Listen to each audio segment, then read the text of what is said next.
Hello guys, welcome to my big blog. Yes, আজকের আমার ব্লগটা হচ্ছে পুরী নিয়ে। আর আমরা দুজন অর্থাৎ আমি আর আমার হাজব্যান্ড যেতে চলেছি পুরীতে। তো তোমরা যারা শর্ট ভিডিওটা দেখো নি যে পুরী যাওয়ার ব্যাপারটা ঠিক কোথা থেকে উঠলো, তো সেটা তোমরা আগে দেখে নাও। পুরী যাওয়ার যে ঘুরতে যাওয়ার যে ব্যাপারটা উঠলো সেটা কিন্তু শর্ট ভিডিওতে আমার দেওয়া আছে, তো সেটা পুরোটা তোমাদেরকে দেখে নিতে হবে। তো তাও আমি একবার একটু হিংস দিয়ে দিচ্ছি যে ফার্স্টে আমাদের বিকালবেলা ডিসিশন হলো যে আমরা কোথাও ঘুরতে যাব, বাট সেটা হয়ে গেল কোথায় কোথায় করতে করতে সেটা পুরী হয়ে গেল। এবং বিভিন্ন টিকিট কাউন্টারে গিয়েও আমরা টিকিট পাচ্ছিলাম না ট্রেনের। তো ভেবেছিলাম যে বাসে করেই হয়তো যেতে হবে, কারণ ট্রেনের টিকিট মিনিমাম 3 মাস আগে কাটতে হয়। তোমরা যারা ঘোরো, যারা ট্র্যাভেল করো, তারা জানো যে টিকিট কিন্তু একটু আগেই কাটতে হয়। তো জানি না, ভগবান সহায় আছে, জগন্নাথ দেব সহায় আছে, জগন্নাথ দেব হয়তো চেয়েছে আমরা সেখানে যাই, সেই জন্য কিন্তু আমরা অনেকগুলো কাউন্টার ঘোরার পর যে কোনো একটা কাউন্টার থেকে আমরা কিন্তু আমাদের এই যে ট্রেনের টিকিট, দুটো টিকিটই আছে। একটা আজকে 9:30টার সময় আছে একটা রাধিকাপুর এক্সপ্রেস, আর একটা আছে শতাব্দী এক্সপ্রেস, সেটা হচ্ছে কালকে 2:30টার থেকে আছে। তো ট্রেনের টিকিট পেয়ে গেছি আমরা, এটা আমরা ভাবতেই পারিনি। তো পুরো ভিডিওটা দেখতে থাকো, চলো। কাল আমাদের ট্রেন ছিল রাত্রি 9:30টায়, রাধিকাপুর এক্সপ্রেস। আর সেটা করেই আজ দেখো সকালে আমরা নেমে পড়েছি চিতপুর স্টেশনে। এবার এই চিতপুর স্টেশন ধরেই কিন্তু আমরা বেরিয়ে পড়ব বাইরের পথের দিকে। কলকাতার সকাল দেখতে কিন্তু বেশ ভালো লাগে। বাঙালির তো আবার এনার্জি ড্রিঙ্ক না হলে একদমই চলে না, তাই এই সকাল সকাল এনার্জি ড্রিঙ্ক নিতে কিন্তু চলে এসেছি একটি চায়ের দোকানে। চাটা কিন্তু সত্যিই খুব ভালো ছিল। তারপরে কিন্তু আমরা চলে আসলাম শ্যামবাজার মেট্রো স্টেশনে। আর এখান থেকেই কিন্তু এখন এই মেট্রো ধরে আমরা চলে আসবো স্প্ল্যানেটে।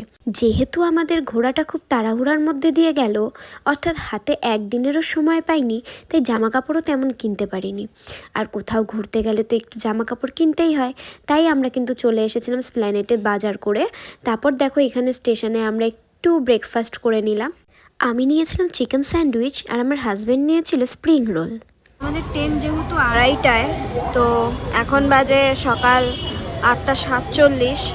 তা এতক্ষণ ধরে কি করব, সেই কারণে এখানে একটা এসি কম্পার্টমেন্ট আছে, সেখানে বসে আমরা অপেক্ষা করছি। চলো ওটাও তোমাদেরকে দেখাবো যে আমরা কোথায় বসে আছি।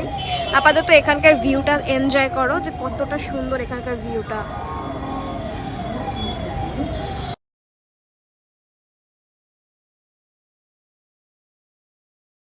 আমরা যেখানে বসে অপেক্ষা করছি সেই জায়গাটা তোমাদেরকে দেখাই, চলো।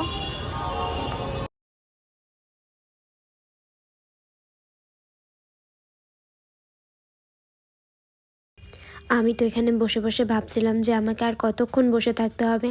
আর ওইদিকে আমার হাজব্যান্ড খালি খাবার খুঁজে বেড়াচ্ছে যে এখন কি খাওয়া যেতে পারে, কি নেওয়া যেতে পারে। যেহেতু আমাদের ট্রেন অনেকটা লেট, 2:30টার দিকে আসবে, তো এতক্ষণ বসে কি করব, প্রায় 11টার মতো বাজে এখন। তো সেই কারণে আমরা এখানে ফেরিঘাটে চলে এসেছি। এখান থেকে আমরা স্টিমার নেব এবং তারপর আমরা যাব হচ্ছে বাবুঘাটের উদ্দেশ্যে রওনা দেব।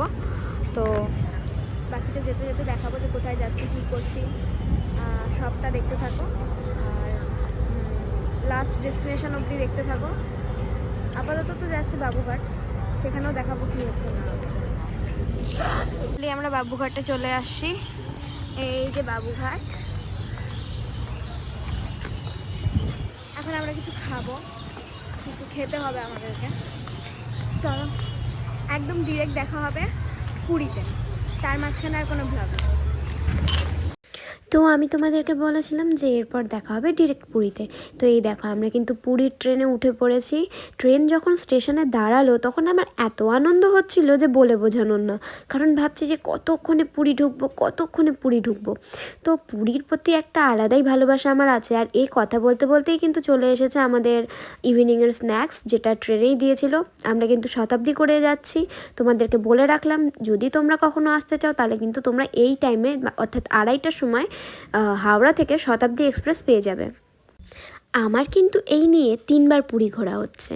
আর তোমরা যারা এই ভিডিওটা দেখছো তারা অবশ্যই কমেন্ট বক্সে কমেন্ট করতে ভুলো না যে তোমাদের কয়বার পুরী ঘোরা হয়েছে।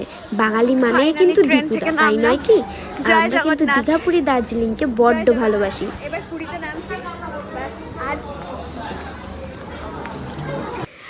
ফাইনালি আমরা চলে এসেছি পুরীতে। আর আমি দৌড়ে গিয়ে কিন্তু ফার্স্টেই গাড়ি থেকে নেমে দেখতে চলে গিয়েছি সমুদ্রকে। ওই দেখো দূরে সমুদ্রকে ঠিক কতটা সুন্দর লাগছে।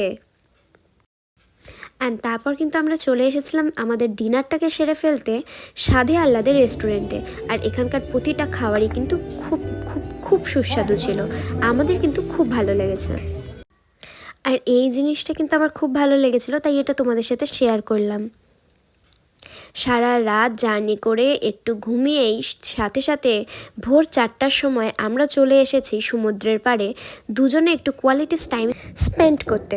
আর এই কোয়ালিটি টাইম স্পেন্ড করতে করতে কিন্তু আমরা একটা প্ল্যান করেছিলাম যে ভোরবেলা আমরা সানরাইজ দেখতে যাব। তো এই সানরাইজ দেখতেও কিন্তু আমরা চলে এসেছি। আর একে একে কিন্তু অনেক লোকই এখানে জড়ো হয়ে গেছে। ওই দেখো দূরে এরা সকালবেলা মানে প্রায় ভোরবেলা কেবল সূর্যোদয় হয়েছে তখনই এরা স্নান করতে শুরু করে দিয়েছে। বেশ ভালো লাগছিল। আর এই সমুদ্রকে তো আমি বড্ড ভালোবাসি। জয় জগন্নাথ। স্নান করে পুরো রেডি হয়ে গেছি, এখন যাব যেই উদ্দেশ্যে এখানে আসা, অর্থাৎ জগন্নাথ দেবের মন্দিরের উদ্দেশ্যে। এবং সেখানে এখন আমরা গিয়ে পুজো দেব। তো মন্দিরের ভিডিও তো তোমাদের সাথে আমি শেয়ার করতে পারবো না, কারণ তোমরা আগে যারা এখানে এসেছো তারা সবাই জানো যে এখানে ফোনটা নিয়ে নেবে।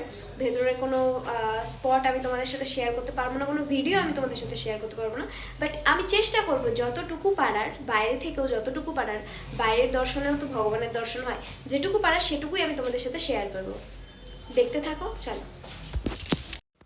পুজো দিতে যাওয়ার আগে তোমাদের সাথে একটা কথা শেয়ার করে ফেলি জলদি যে আমরা কিন্তু একটা সি ফেসিং হোটেলে ছিলাম, অর্থাৎ আমাদের হোটেল থেকে কিন্তু সমুদ্রকে একদম সামনে থেকে দেখা যেত। যেদিকে সমুদ্র তার ঠিক বিপরীত দিকে আমাদের হোটেল। তো তোমরা যারা পুরী আসবে ভাবছো তারা কিন্তু এই হোটেলে থাকতে পারো। এই হোটেলের নাম আমি ডেসক্রিপশন বক্সে অবশ্যই দিয়ে দেবো। আর আমি কিন্তু বসেই সমুদ্র দেখতে পাচ্ছিলাম।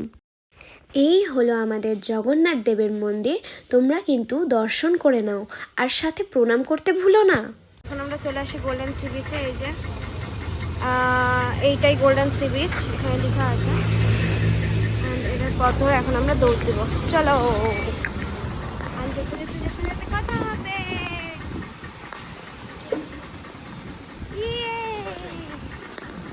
এখন আমরা আছি গোল্ডেন বিচে, জাস্ট দেখো কত সুন্দর।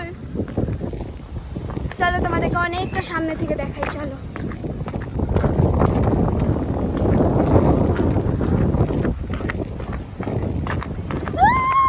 সেই মজা, সেই মজা। আমি যে কেন এত পাগল হয়ে যাই সমুদ্র দেখলে বুঝতে পারি না। আমাকে পাহাড় এতটাও না টানে যতটা সমুদ্র টানে। ঠিক ছোট্টবেলা থেকে আমি সমুদ্রের জন্য মানে পাগল বলতে পারো আর কি। সমুদ্র হচ্ছে আমার ভালোবাসা, সমুদ্রকে আমি খুব ভালোবাসি, সমুদ্র আমাকে খুব ভালোবাসে। তাই হয়তো ওই হঠকারিতা ডিসিশনেই সমুদ্র ভেবে আমাকে টানে যে তুই চলে আয়। এখন ওই প্ল্যানিং করে আসবো ওই জিনিসটা আমার হয় না, বিশেষ করে সমুদ্রের ক্ষেত্রে। পাহাড়ের ক্ষেত্রে হয়, আসলে ভালোবাসার টান তো, এটাই।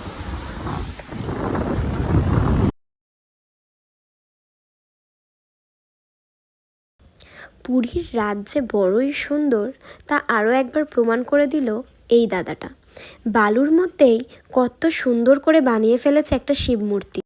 তারপর আমরা নিয়ে নিয়েছিলাম চিকেন পকোড়া এবং সেটা খেয়েই তারপর চলে এসেছিলাম আমরা পুরীর বিখ্যাত সেই মহা শ্মশান দেখতে। আর এখানে এসে মনটা এত শান্ত হয়ে যায় যে কি বলবো। ঘড়ির কাঁটায় 6টা 16 আর আমাদের বাস কিন্তু চলে এসেছে। আগের দিন রাত্রে আমরা একটি ট্রাভেল এজেন্সির সাথে কথা বলে এই শিলু নামের এসি বাসটি বুকিং করেছিলাম পরের দিন সকালে সাইট সিনের জন্য। তো সাইট সিনের ফার্স্টেই চলে এসেছি আমরা চন্দ্রভাগা বিচে। আর এই চন্দ্রভাগা বিচ এত সুন্দর, এত সুন্দর, এত সুন্দর যে কিছু বলারই নেই। আর সেটা দেখেই চলে এসেছি এই ভুবনেশ্বর মন্দিরে।